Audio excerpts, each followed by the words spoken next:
Les nouvelles technologies aussi au service des promoteurs et des agences immobilières. Aujourd'hui, il est possible de visiter virtuellement avec un casque un appartement ou une maison qui n'est pas encore construit. On peut aussi vider, par exemple, tous les meubles d'une maison pour que les photos soient plus attractives. Les possibilités de la 3 dimensions et de la réalité virtuelle sont nombreuses pour ces métiers, comme on va le voir avec Vincent Jamoul et Julien Raouet. Vous pouvez même marcher en avançant. Cette cliente est mandatée par sa société pour acheter une maison, pas encore construite, en Indonésie.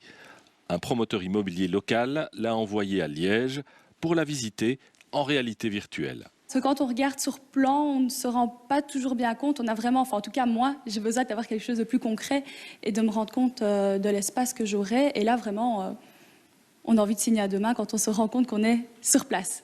À partir des plans d'architecte, cette jeune société liégeoise propose une version en réalité virtuelle pour un prix très abordable, 3 € par mètre carré de maison. Tout est modifiable, les murs, les sols, le modèle de cuisine, le soleil en fonction du moment de la journée. Donc, ce qui est fortement apprécié, c'est de pouvoir se balader dans le jardin, voire d'aller chez le voisin pour voir si justement les vues ne sont pas trop gênantes et déjà d'anticiper tout ce qui est plantation.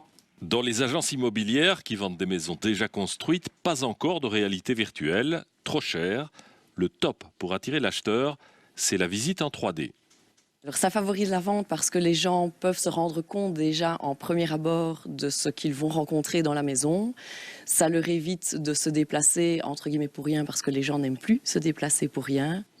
Le support visuel est adapté à chaque maison, 3D, vidéo en travelling ou simple photo, qui parfois ne donnent pas vraiment envie d'acheter. Dans ce cas, les agences font appel à une société de nettoyage numérique. Pour une même photo de la même pièce, avec le désordre en moins, ça coûte 12 €. Il y a des biens qui sont trop encombrés ou bien des biens qui ne sont pas propres malheureusement ou occupés par locataires qui ne nous laissent pas l'accès et toujours la possibilité de faire des vidéos ou ce genre de choses. Autrefois, l'adresse exacte des biens en vente ne figurait pas sur les annonces des agences immobilières. Précaution abandonnée aujourd'hui sous la pression des acheteurs potentiels qui veulent visiter le quartier avec Google Street View. En foot, il ne manque plus grand-chose.